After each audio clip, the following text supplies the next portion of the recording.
Emporium Live, where we try our best to bridge the gap between venues, bands, and fans. One of the ways we do this is by collaborating with artists and industrial professionals as best we can to talk about the scene around them and how they're seeing it right now. Don't forget, we are open to your questions in real time. So that means during the live broadcast, however you're listening, if you can text us, we will see it. We will get that question answered, hopefully for you right then and there. And tonight I am talking with the Pied Piper of the theremin, the whimsical strummer of the banjolele, and the vocal aficionado who soothes our ears, the ever joyful Caroline Scruggs. How are you doing tonight? I'm great. I'm like shocked by that introduction. It's probably the best It's 100% straight from the heart. Everything I have looked up on you, everything I've seen from YouTube, everything I've seen from the social distancing festival has been nothing but a learning experience, joy, and in my saddest moments brings me a smile. So you deserve all of that. Good. I'm so glad. And actually, before we get into like the meaty part of all of our questions, let's go ahead and start with the social distancing festival, which is on Facebook primarily, as far as I know. I've been following it for a while, and they've gotten it down pat. Every day they've got specific people on, and then they have their random people. You've become a Thursday regular on there, and what are you doing on those days? Well, you know, like you, I know we were just talking about it. Socially Distant Fest was kind of like this freak accident, I feel like, that happened because I was on there in its very infant stage as well. And just happened upon it from musician friends on Facebook.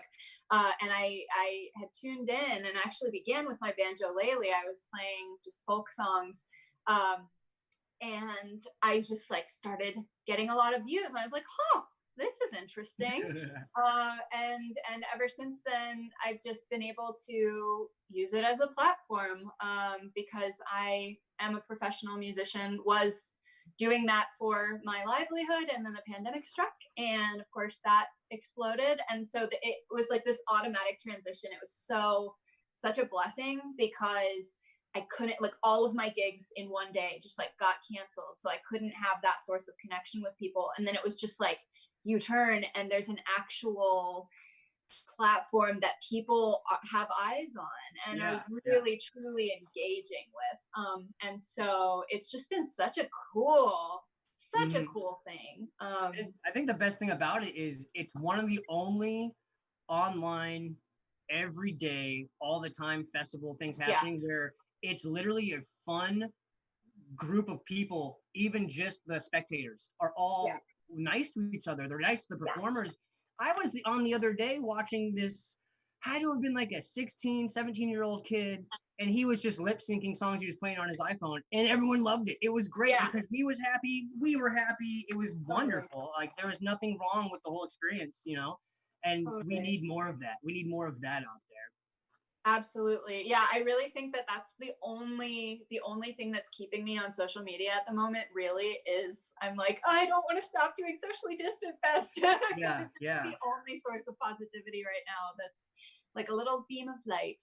So for sure. So when I first met you was on the 9th of this month, and it was Theremin Thursdays. Yes. I caught the tail end of that show, but all you had to do was say Theremin and I was hooked. And then we instantly tried to book you for the show. Thank God you got on. And I want to definitely dig in and ask you some questions about the theremin that I might have missed out on during that live show, which is, did you build your theremin that we're seeing in front of you right now? I did not build this baby. I figured I just didn't want to risk it. I've never built an instrument before. And I definitely wanted to use it like to have it be as good quality as possible. So I ordered it, and or actually it was gifted to me for Christmas, and then I actually got a piece, a little chip, and I can't remember what it's called right now, but you can solder it onto the bottom. This guy invented it in the last decade or so, and you solder it inside the wood, and apparently that makes it a little bit more, like, it makes the tone a little bit more steady, and it just makes it a little bit more dependable of a sound. So it gives it like a better equilibrium from like your dynamics where you're putting your hands and stuff. Honestly, I wish that I could stay, but my playing that I couldn't tell a difference because I was so crappy back then that it all sounded the same. So hopefully it's made it better. Gotcha. So this is also your first theremin? This is my first theremin. Yeah, I've had it for 2.5 years. Oh, wow. And this is the one that I have taught myself to play on. And it's great. It's a Moog Etherwave, which I think is the most common thing that you'll see, other than you'll see these little plastic things called Thereminist. Yeah. And I've never played one of those. I've only played Etherwaves. And so I'm not sure how finicky, different theremins can definitely be very finicky, but this one has always been very dependable and sturdy. And I've carried it with me like across the country, and it's great. It doesn't. It's just how easy is it to hook into and like patch through like other equipment? Like I know that you use a looper station on a lot of your stuff. Like how easy does it have to bypass that or go through it, or is it on its own thing? So it's super easy. It just has an 1/8 or a 1/4 inch on the front right here, and then you need power. But yeah, you just treat it like any other instrument basically. So I run it effects pedals. I have a delay pedal and a harmony pedal that I mess with, and then plug it in straight into my loop station, and the possibilities are really endless. Very cool. Very cool. So we did mention earlier that you play the banjolele. How did that come about? How did me and probably 90% of the rest of the population not know there was one? And then how did you get on it? Yeah. So I was saying that I have been a professional musician for the past couple of years in a different capacity. I haven't been a professional theremin player for the past 3 years. I've been a jazz singer and in a couple of old jazz bands, traditional jazz. So basically jazz from like the 20s up through the swing era of the 40s is generally like where we're at. My favorite is like New Orleans jazz, like very traditional, very early, very like soulful and very blues based. And so probably 4 years ago, I want to say, maybe even 5 years ago, I had gone to New Orleans for the first time, and I had no idea like that trad jazz was a thing, honestly. Like I just didn't know. And then I went down there and I just fell in love, and it was this huge turning point in my life. And I had this like epiphany. I think maybe there was actually a light bulb that went off in my head at like a bar when I was really drunk in New Orleans. I was like, I'm going to do this for the rest of my life. Like, this is my new thing. And it was at this point where I was very much floundering. And so long story short, I found a new direction, loved traditional jazz, went back home. I was living in Richmond, Virginia at the time, and started to put a group together, a band, which at that point I had no idea what I was doing. It was hilarious to look back now, but isn't that always how it is? But yeah, and so I had had a ukulele. I've always played the ukulele forever just because it's the easiest, cutest, happiest instrument ever, and you can like put it in a backpack and take it with you anywhere. And then one of my bandmates suggested that I get a banjolele.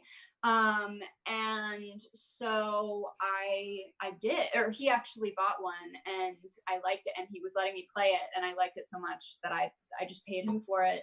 And so that just became my instrument, just because like I like weird things and I like quirky things. And so that was a big plus for me, that it was just this weird little thing that people looked twice at. And also that its acoustics are different than a ukulele. Like it's louder, of course, because it's twangy. Like, and it still holds that twang. Yeah, exactly. And it just carries. It carries, like the sound carries a lot better and a lot farther. And I've definitely done a good amount of busking in my day and playing outside on the streets with people and by myself. So that was a must for me to have that like amplified sound without amplification. So I had one and played it like till it's pretty beat up now. And I just got the one that you saw that you thought was a banjo because Yeah, it's so it was because the beautiful. way you were sitting, I couldn't tell how long or short it was, so I assumed, oh, banjo. Yeah. So it's all the sound with none of the difficult fingerings. It's wild, man. I gotta Yeah. look into those. I gotta look. Is it what brand is it? The first one that I started on was Firefly, and I highly recommend. It's like the lightest thing. It's great. And then this one is Gold Tone, and this is what it looks like. Okay. Oh my gosh, it's so tiny. I know, isn't it cute? And It this one has a is. pickup actually, so you can plug it. Nice. The craziest thing is probably like maybe 4 or 5 days after I met you the first time, I went out to the music store and not even knowing about you and the banjo, just you and the theremin. I was looking at banjos and I found out that one of my favorite bass companies, Washburn, was made banjos. And I asked the guy at the counter, I was like, oh, when they start doing this, he's like, no, that's how they started. I was like, what? And then like 2 weeks later, I see you playing a banjo or a banjolele per se.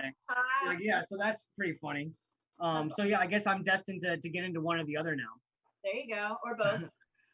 And then so speaking of getting a band started, not knowing what you're doing at first, you played 95 shows from 2018 to 2019. That might not seem like a lot to some people, but gosh, that is a lot to a lot of people. And you did that Yes. with, I'm assuming, primarily the 504 Supreme, which is like your main jazz crew, and then the True Tone Honeys. And I would like some information on where that name came from, because it's delectable, and what you guys are about. Sure. So yeah, most of those shows were jazz shows. We are we have an agent that books us real gigs, which is really nice. And we've always, my partner in life and in the band is just like a fantastic band leader and businessman. So he kind of, he's a fantastic trumpet player. He's like the best trumpet player ever and the best showman. And so he like fronted everything and has always led us into just really good, very high professional gigs. So usually we're doing private parties and private events and stuff like that. That's like higher in that land, you know. Yeah. We seldom do like bar gigs and stuff like that, which is cool and feel very lucky. Anyway, so 504 Supreme is named 504 Supreme because 504 is the prefix for New Orleans, and it is a New Orleans jazz inspired band. So we play mostly Louis Prima and Louis Armstrong standards and lots of swing stuff. And it's great. It's very entertaining. We play for swing dancers as well. And well, when there used to be swing dancing in the world, now there is none because you can't touch strangers. And then, so we started with that. And then a couple years ago, we started our other group, which is called the True Tone Honeys. And they are called the True Tone Honeys because True Tone comes from the Busher True Tone Company, was the company that made the trumpets that Louis Armstrong played, recorded most of his early stuff. I had no clue. That did not click in my brain at all. That's awesome.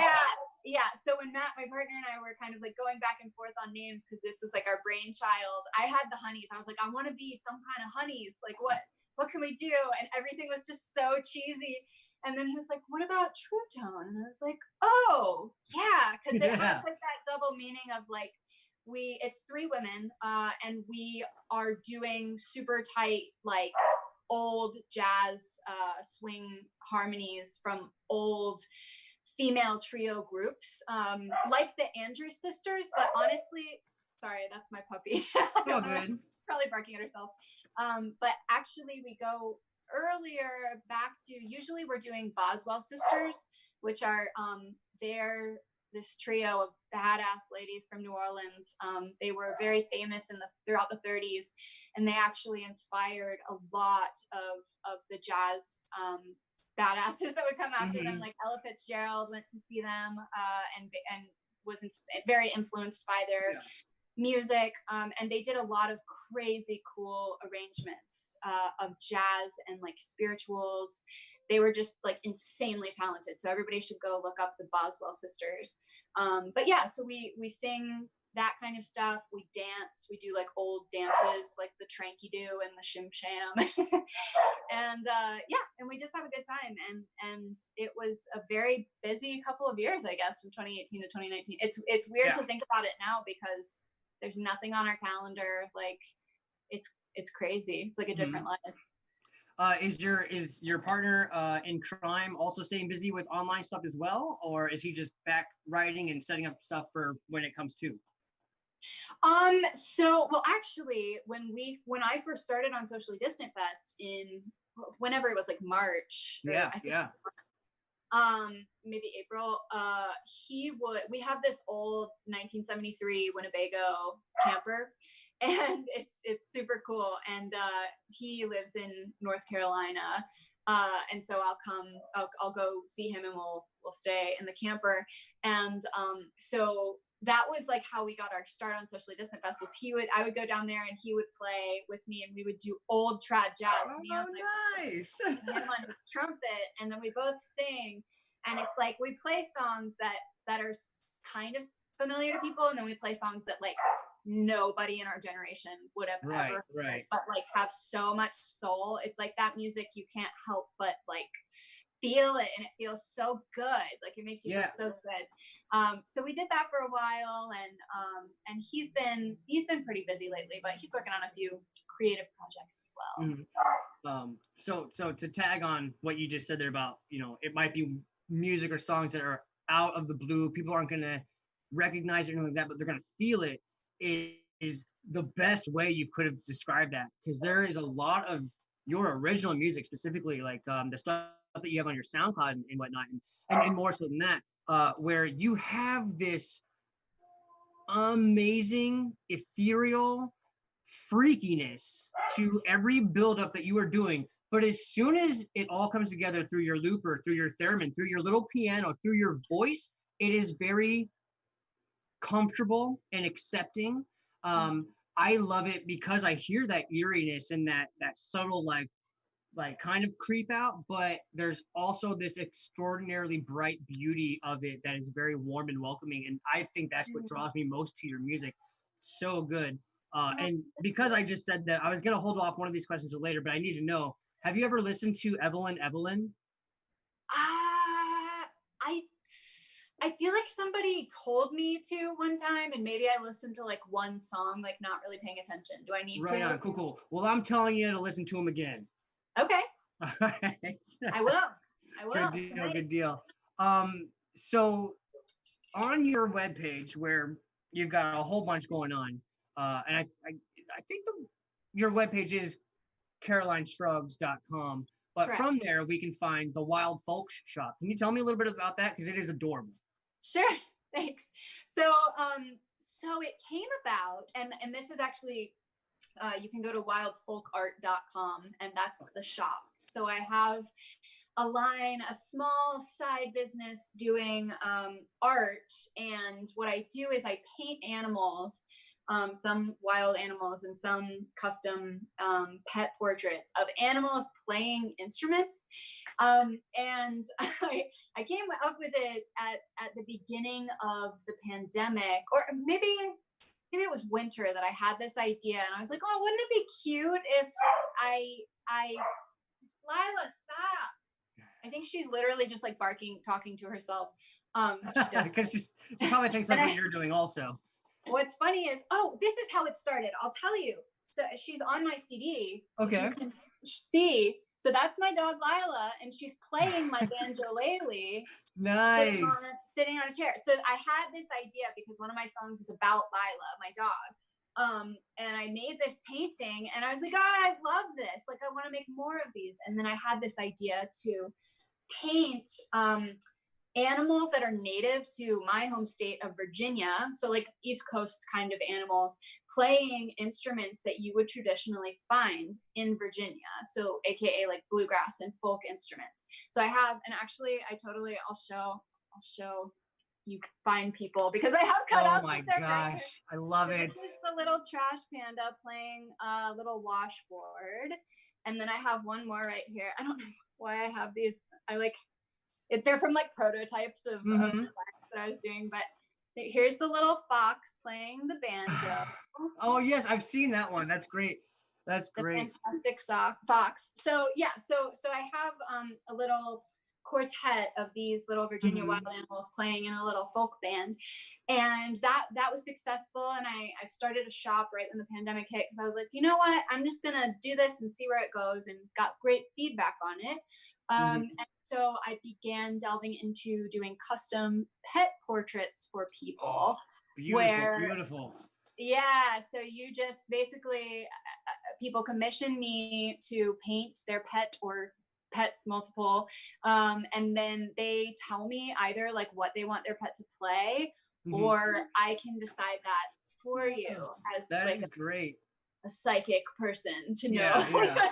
So like earlier today and yesterday, when I was doing like my brunt of research for like on you and trying to figure out how to coerce the conversation and not be such a fanboy because I love the theremin, I was trying to find all the stuff, and I think I just like very vaguely perused over your store, and it didn't click on my to really pay attention to, because I'm looking more for the music stuff, and yeah, I went to the what's it called? The Goodwill. I went to the Goodwill store earlier today, just trying to find just random whatever knickknacks and whatnot. Yeah. And I came across this little like side satchel like book bag that had a drawing of like very much in your stylistic way, a cat with like a stocking cap on, and I was like, where have I seen this? Why is this so familiar? And then of course, the minute I get home, I go to your webpage and I was like, oh, so like your style is very cozy. You've got a cozy nature about you and everything you do. It's wonderful. And now that I know that you're doing those commissions, you will get one of my dog for sure. I guess. Yeah. So I paint the pictures. I send you the original, painting, and I always upload everything to my shop forever. So like you can get all kinds of swag with your pet on. Or with other people's pets on it. That's great. If like save a buck and there's a pet that looks like your pet, like you should order that. Well, but yeah, awesome. it's super cool because you can get shirts and fanny packs and water bottles and coffee mugs. Oh, fanny packs! I already know a couple of ska kids out there who will eat those up. Yeah. So also on your webpage, and I'm hoping this interludes even more, because I look at your webpage and it seems open and easy to navigate, but every time I look at it again, there's something I've missed. So please tell me about anything after I ask you about this, because I'm sure it'll open up a plethora of other stuff. Is Earth School, which I did sign up for the newsletter. Can you tell me about what I'm getting myself into? Sure. So Earth is School is this concept that I came up with a long time ago. I saw that phrase somewhere and I was like, yeah, like Earth is like the only school that counts, actually. And so I always wanted to make it into a kind of inspirational, motivational, supportive, nice, cozy blog. And so that's what I'm doing, and I'm slowly and steadily working it up. But the main passions that I have in life, that I try to impart to other people, or just like do my part on this earth to to do my part, are music and creativity and traveling. Like those are my three big things that I'm always either like myself into or talking to other people about, coaching other people on, because I think that those three things have really been the keys for me to not go completely insane as a human being living right now. So and not going insane is very important. Yes, and so it's like being happy. So yeah, so Earth is School is my blog, and it's generally just different posts. I just wrote one or posted the other day about the superpower that you never knew that you had, which is your voice, and like your literal voice. Because I used to, sometimes I coach yoga teachers. I'll come in and coach them about incorporating their voice into their practice. And in the post, I talk about, like, I always start the class by asking, who in here likes the sound of your own voice? And when I ask that, people visibly cringe and like, yeah. Oh, absolutely. I can't stand it. I love talking to people. I love talking with people about anything and everything. But if I hear my voice or if I catch myself, as in right now, talking too much, I'm like, oh no. Yeah, totally. And it's this weird thing that we have, I think, like in the Western world. I don't think that it's like this, like in Africa where they're like still doing cool, like, I don't know, circle dances and praising, like actually being one with each other and yeah, being cool with yeah, everyone's like self. using their full bodies, like with no shame. Wouldn't that be nice if we were doing that?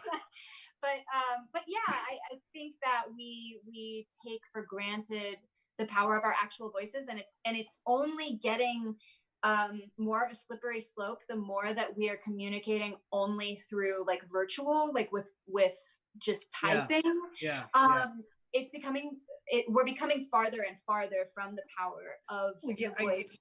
I agree 100% with you there, and you're right. It is becoming more slippery. Whereas, think about the mid 90s when the texting through MS Messenger, AOL, and all that stuff was very prominent, but it was very much like the link up. How are we going to get together? Where are we going to go? And it's gone further from there with the uprise of cell phones being the next step of social encounter with the actual talking part. But then when texting became a thing and more accessible and easier and faster, we've dropped out. Like this what we're on now is the new cell phone call. Like we're having that visual state right here.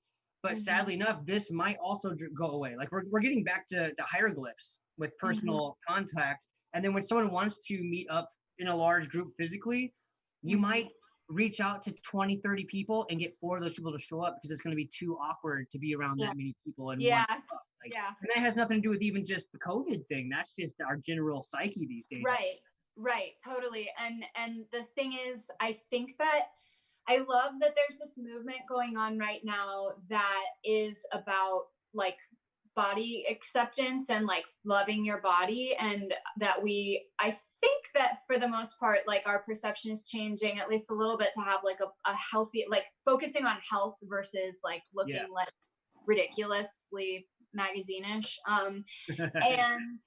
And I think the thing that's missing is that your voice is a huge part of your body. Like it's not even just your body. It's like your body, but it's also your most like spiritual tool that you're born with. You know what I mean? So it's so much more than what people even understand. And if you don't accept and love your voice like intentionally and mindfully, then you're missing a huge hole of self-love, and like that's going to be perpetuating out into the universe. You know what I mean? Truth. Yeah, absolutely. And there's only so much you can do with your body language to someone else's, visual representation of you, but vocalizing how you're feeling and what you're doing can either portray to them that you're being completely honest and or just full of whatever.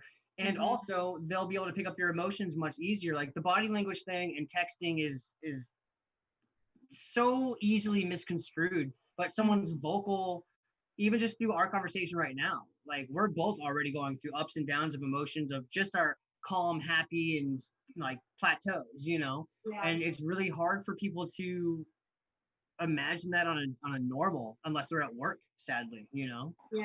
Yeah, totally. So yeah, I just basically get into different stuff like that, just stuff that I have experienced in my life, like I said, generally in those 3 categories of music and creativity and travel, just different aspects of them. And I kind of relay my experience, one little experience that I have with it, and then connect the dots to something that I think would be helpful for other people in life. So cool. You can sign up and know exactly when there are new posts. Generally, I do for my email community. Usually I send out like 1 email a week that's just kind of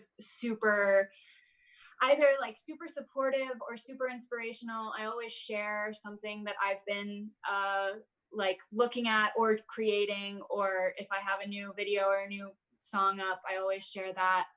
But it's just meant to be just a little connector, because it's so easy right now to feel so isolated and so judged and all kinds of yucky things. And I'm trying to do my part to just put good stuff back in, you know? I love that the way you said that. I had a friend, my friend Rachel had just stopped by. She was on her way. She travels every summer. She's a teacher, so she gets to travel in the summertime. You know, it's great. And I get to see her literally like once a year. She came by and she's on that same page as you right now, just trying to put forth the best words, the best thoughts, and all that. Yeah. And I think that's great that she has a certain grouping of friends that she wants to see around the country, and then she goes back home, goes right back to work, and she feels good about herself. You know, it's wonderful. It's great. And if we can't all do it that way, we need to do it at least this way, online, positive to each other, and hopefully that still makes a droplet in the pond and it ripples out. You know, that would be great. Absolutely. Speaking of sharing your music on your page and all that stuff, did you bring anything for us today? Yeah. I figured, since you're super duper into the theremin, I can, if you would like me to, I can give a couple minute theremin lesson before I play a song for you. That would be bee's knees. Cool. All right, let's do it. So I guess, and I'll also just give people a quick, super brief story of the theremin. So it was invented exactly 100 years ago in 1920 by a Russian physicist and inventor named Leon Theremin. And he kind of accidentally invented this instrument. He was working on wartime technology, and then he made this. And basically, it's here. Let me see if I can. Oh yeah. Okay. So basically, it's a wooden box with two antennas, one that's long like this and one that's short, horizontal like this. And there are knobs on the front of it, which you can see here. And he discovered that when you insert a body into the equation of this weird thing, that it makes sound, and that when you move your body in a certain way, you can kind of simulate some music, something that sounds like music. And so he took this instrument and toured the world with it.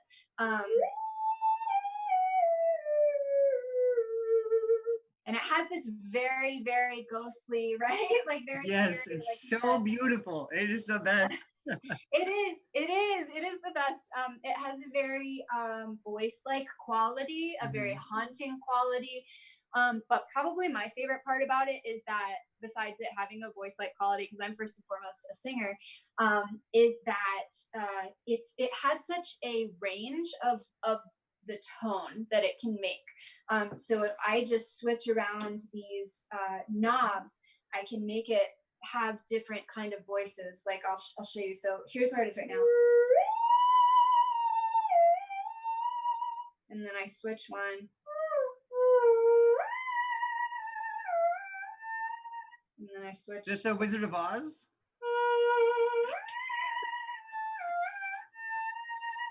So it's like you can make so many different voices. Yeah, it's crazy. Amazing. I don't mean to interrupt, but I think I've watched tons and tons of people on the theremin, and it's rare on some of the videos I've seen. It might be because they're working with bigger groupings of people producing and playing at the same time, that they're cutting away too soon. And I don't see so much of that singular, like the full range hand motion. You're using multiple fingers at once. I've seen them do 1, 2, but the way you do everything I've seen you are each side, like you are playing it like you're playing a string instrument or the piano, but with nothing. I love it. Yeah, totally. Well, and you can play it either way. So you can really just play with like one hand movement and just move your hand back and forth like this. I think that's way harder than there's 8 different hand positions that I use, and they're so subtle. And that's the other thing about this instrument, is that it's so incredibly subtle that any little movement will change the sound completely, and you have to keep all of your body still besides what is playing. Very stern composure while doing so. Yeah, it's wild. It takes a lot of like mindfulness, like body mindfulness. So, so I'll tell you about, so I just turned on the instrument. I told you it has to be plugged into power, and then I'm plugged into an amp right over there. Yeah. This antenna is the pitch antenna. So, and basically this is my fret, is like my collar to this antenna, right? So that's my fretboard essentially. And it's a straight line. So it's like I have a string that's connecting the two. Collarbone. Did I say that? I said collar. Yes. But anyway, so this is what happens. It goes from low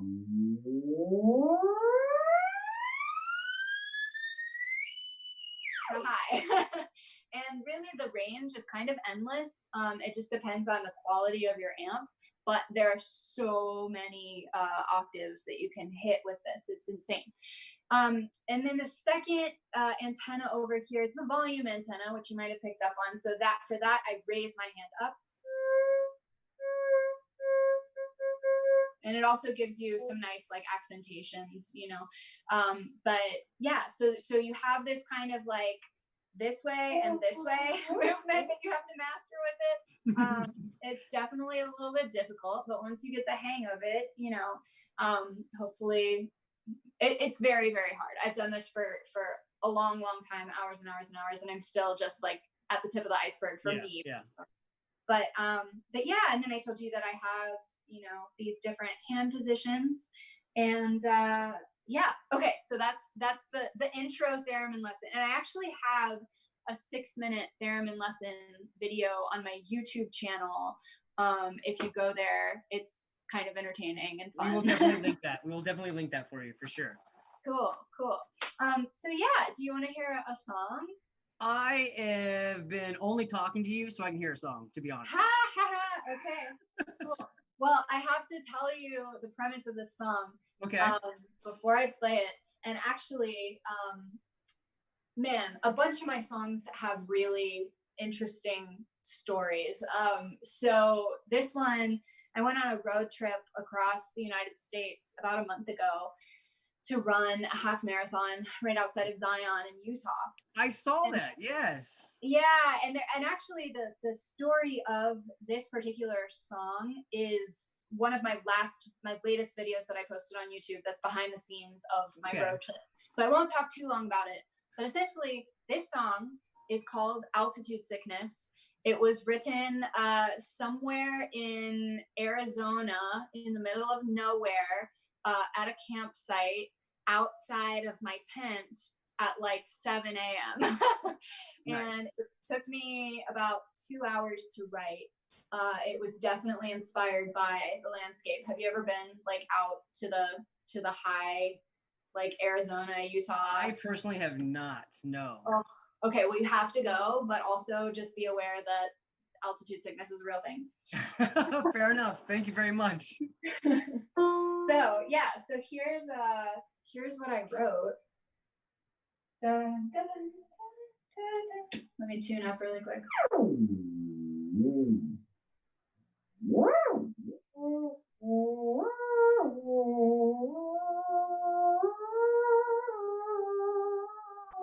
Okay, I think we're ready.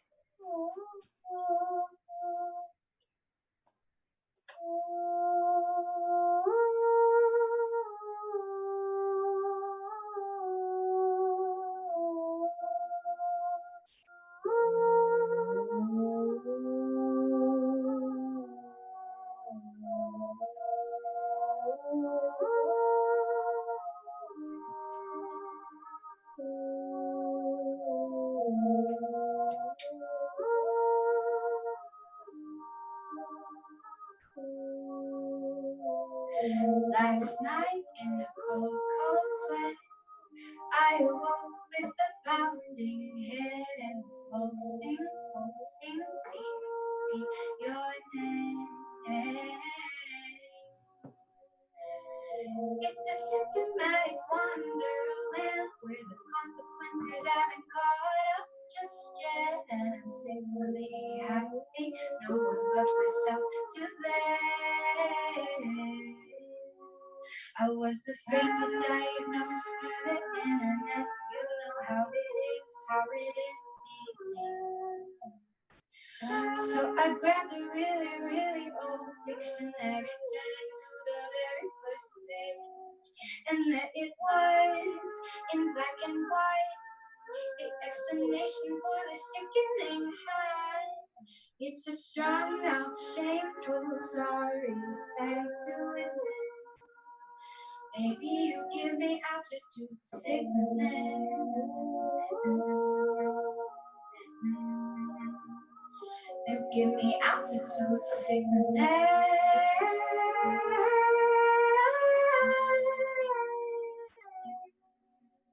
Towering on the edge of your whimsy, clumsily crying at my way to the top. It's in years, not me, the jelly that's rocking. Won't you tell me I'm your oxygen?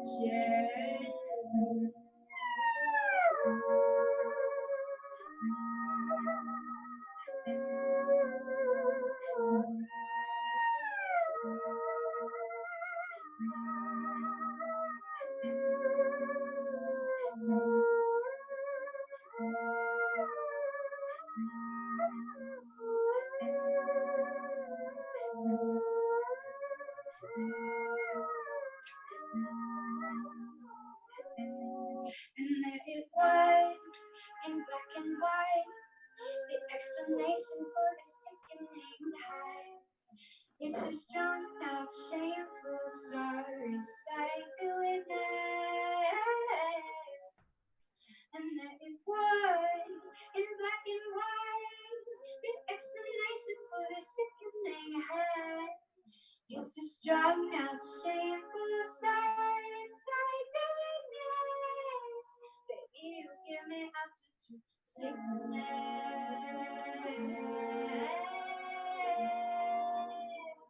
You give me altitude sickness.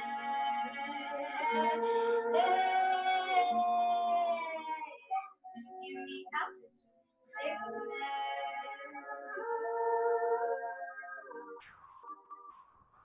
You give me altitude sickness.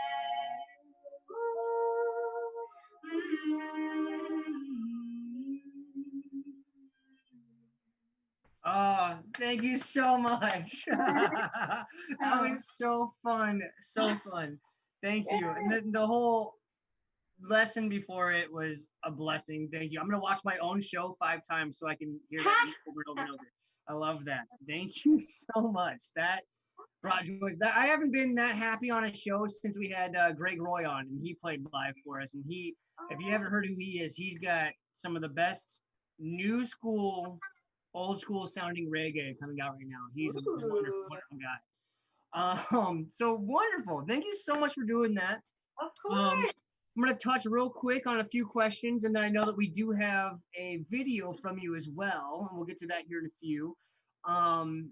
So yes, you, like a lot of my other guests, have so much going on. I personally can't understand how you keep up with it all. So I always have to ask, how is your networking team? Who are you working with? Who's behind the scenes helping you push forward? Aside from, I know you did your significant other, your partner in crime, helping out with a lot of that. But do you guys work with any affiliates for distribution, management, PRs, networking in general? So this is hilarious, but no. Okay, no, fair enough. No to all of that. Yeah, it's so the jazz bands we have an agency which gets us gigs. Other than that, the jazz bands are really terrible at being on social media, and honestly, I know how to do social media really well. I have a social media, or I've run my own social media for other businesses for the last 5 years. Yeah. Which I'm transitioning out of right now. I'm gonna have to get my dog and like bring her in. She can be part of this. I think she might be hungry, and I haven't and I just remembered I feel really guilty. But I'll say Yeah. So, but I'm really, honestly, if we're being honest, I am not a fan of social media whatsoever. And so I've never been like a rule follower. I don't like playing the game. I like doing my own game. Yeah. So I'm busy right now, trying to figure out how to create my community, not on social media's terms. And the way that I'm doing it is by building my email community. I have a pretty substantial email community, and that's super cool because every week that I email, like I'll get people will respond to me and tell me how their week is going. And like I've made so many friends. I send people postcards that I've never met in person. And then Patreon is a huge thing for people. If you don't know, Patreon is like the greatest thing that has happened for artists since ever. And it's essentially like a subscription service where you pay as little as $3 a month, basically, to me, to keep me paying my bills so that I can focus on making cool things and putting beautiful things into the world. And in exchange, I name you on music videos, I give you shout outs. You always are the first to hear about music. Sometimes I give you like free prints of my art, stuff like that. So you get all these cool perks, and you get just like the solidity that is, you are like directly supporting an artist or a musician or a creator doing good things. So even if you're watching this and like I'm not your kind of person that you want to support, that's totally fine. Like go to Patreon and find somebody that is like super up your alley. Absolutely. You're the best person ever. Look at you. Thanks.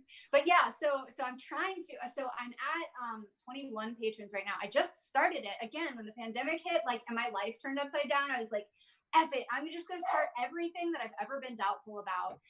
Because I was always like afraid to start Patreon, and I didn't think it was the right time. And that's another thing, like for artists, if you're watching, I highly recommend Patreon. You know, even if I only have 21 patrons, like there are literally 21 people who believe in me enough to pay me every month and keep up with what I'm literally making art for them. Like they are my people.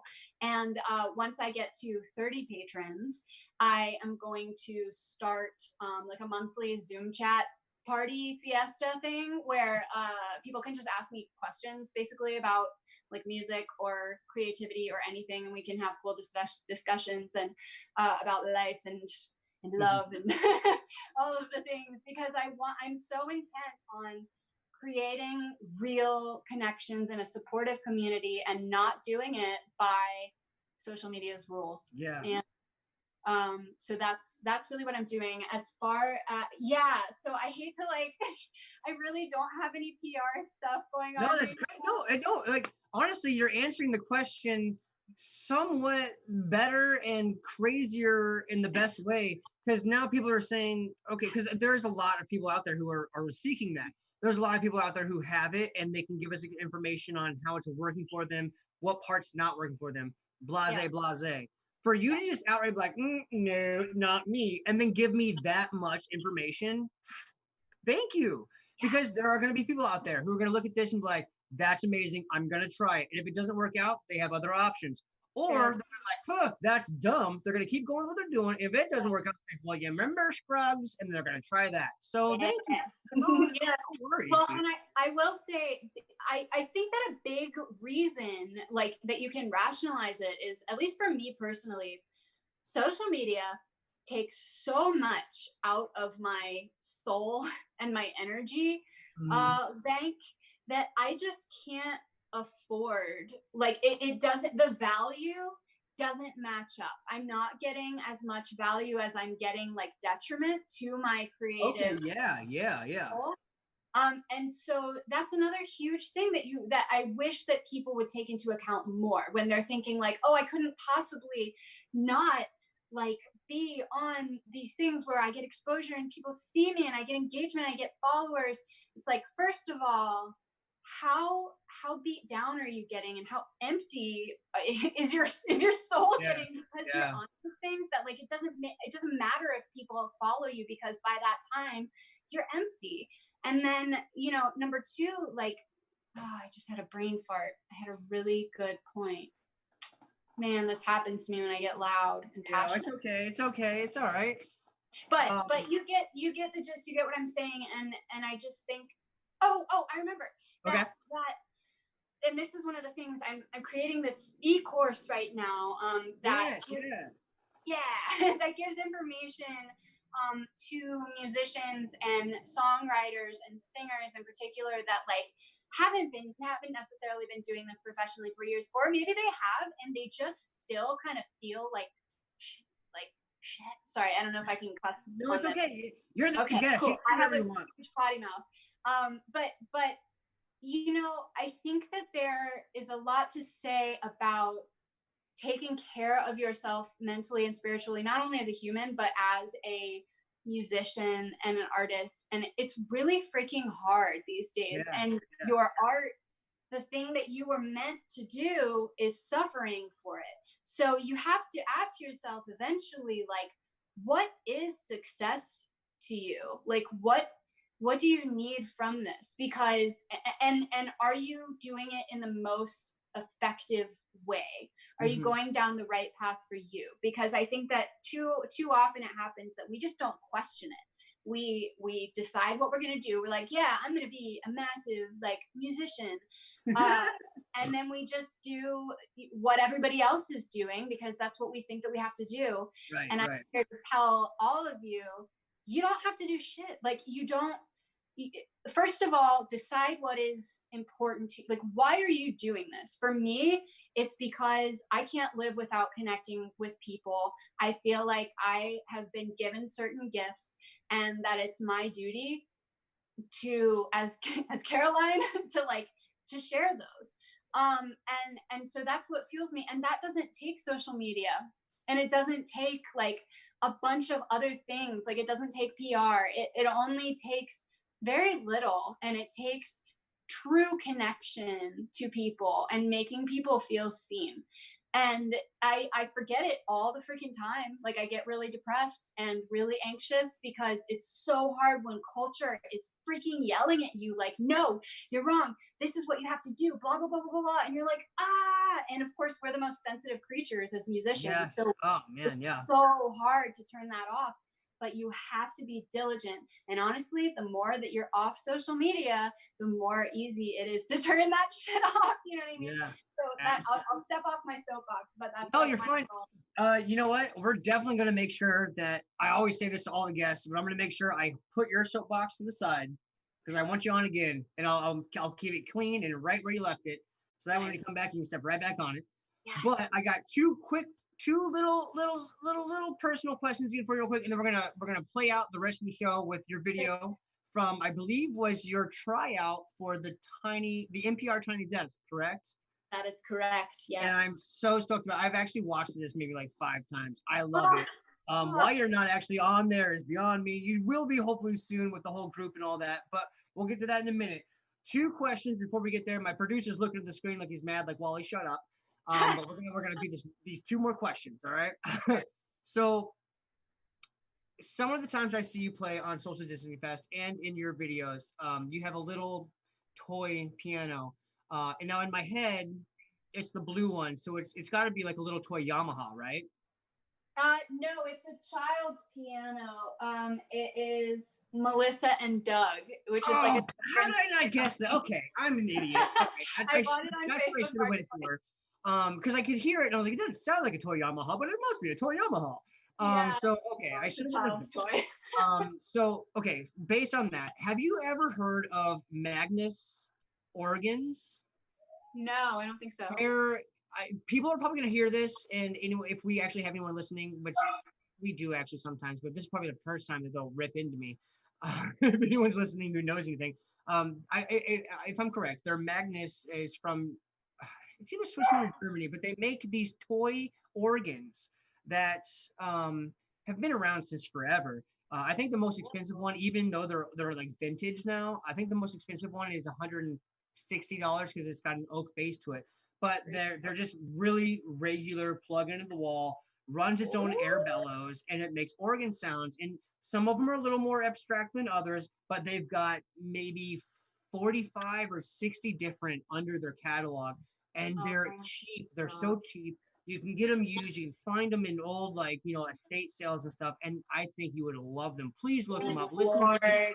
Dude, I'm probably gonna end up buying one tomorrow. I can't help myself from getting quirky. I used to own several, and then being the type of stupid person I am, out of love, I always give them away. I get them and I'll write one song with them, and I'm like, you need this now. And I'll leave it.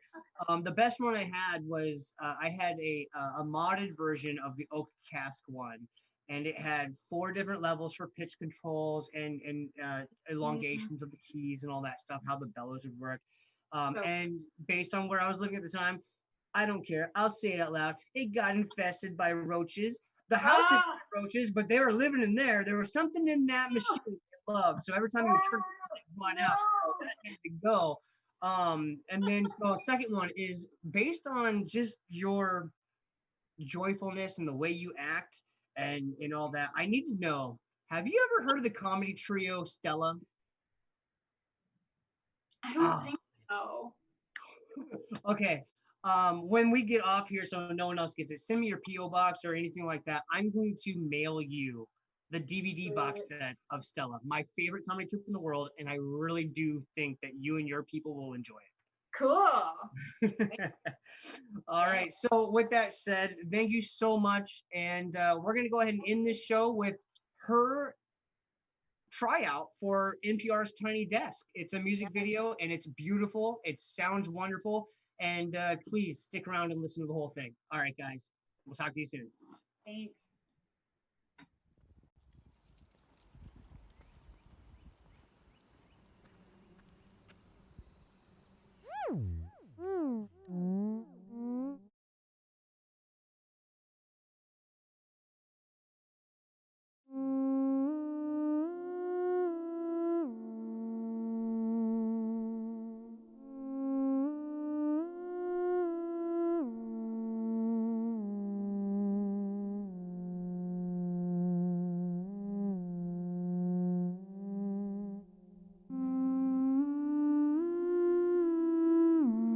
This little song's inconsequential. Never mind its running lines and silly words. And I can't be sure that anyone will ever listen. So in the end, this song is for the birds.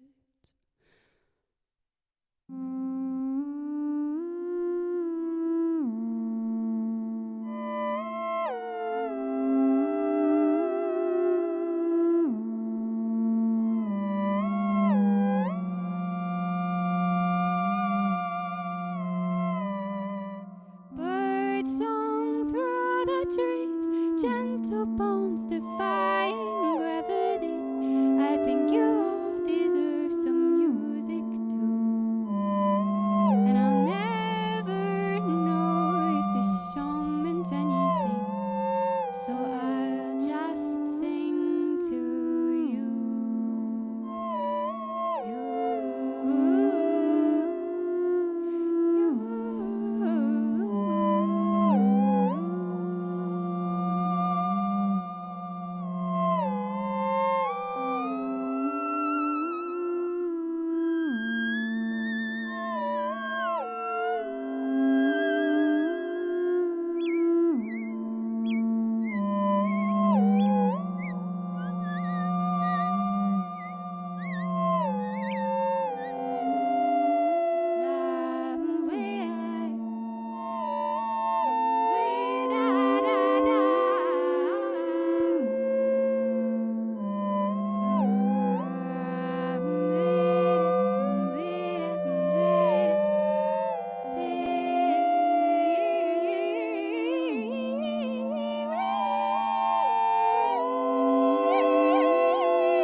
This little life's inconsequential.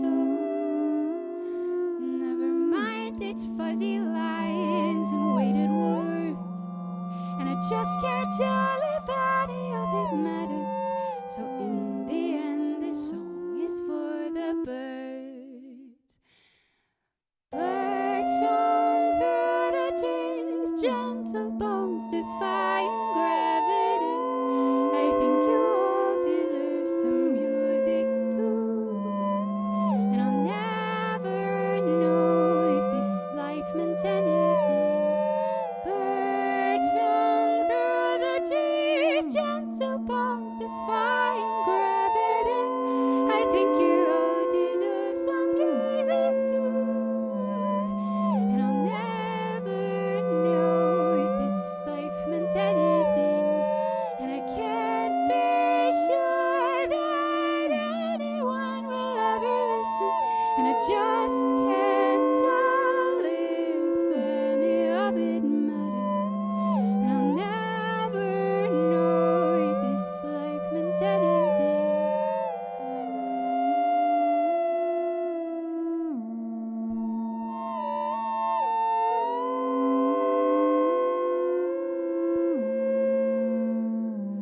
So in the end, this song is for the birds,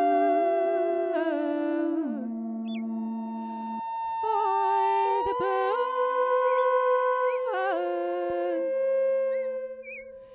for the birds, for the birds. For the birds, for the birds, for the birds, for the birds.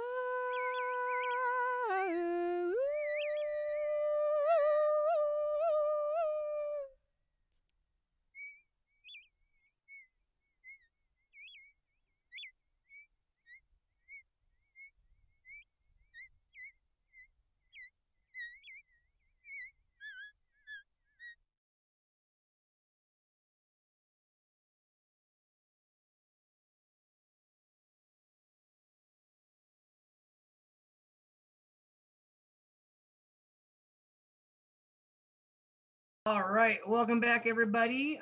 Really hope you guys stuck around and listened to that. I know our interview's going on a little longer than usual, but it's been way worth it.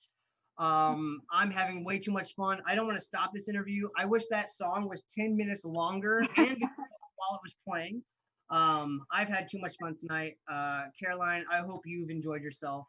I really have. Thank you so much Good for deal, geeking good out deal. with me. Thank you everyone who tuned in live tonight. And Yes. don't forget to get in contact with us. We're at theemporiumlive@gmail.com. And there is every single social media that you can think of us on. We're probably on it. And if we're not, send us an email or get on our social media and say, why aren't you on this one? We will join that one. That way we can stay in contact with everyone as much as possible. So we can keep trying to do the best we're doing, but even better because we're trying to make this whole thing happen for everybody. Don't forget, every Mondays, every Thursdays, 7 p.m. Eastern Time, our podcast is on live. And after that podcast, 2 days later, the one you're listening to right now and all those other ones are going to be on all of our streaming platforms as just an audio. But you can always catch us on our YouTube. And if I remember correctly, YouTube, Spotify, maybe, Apple Music, and Deezer, you can leave comments, you can leave reviews. And you know what? It's cool if it's your prerogative to be rude about something. That's fine, man, as long as you get it out. But if you have something positive to say, or if you have a question of why we're not doing something this way, dude, ask it. Say something, because we're trying to make this work for everybody so we can all find our own ways in the way we're trying to find our way. So thank you, everyone. I am so pleased to be here, and I want to thank you again, Caroline Scruggs, or Caroline, I'm sorry, for all of this beautiful interview. Thank you so much. Thank you so much. Thank you, guys. All right. Good night, everybody. We'll talk to everyone soon. Good night, everybody.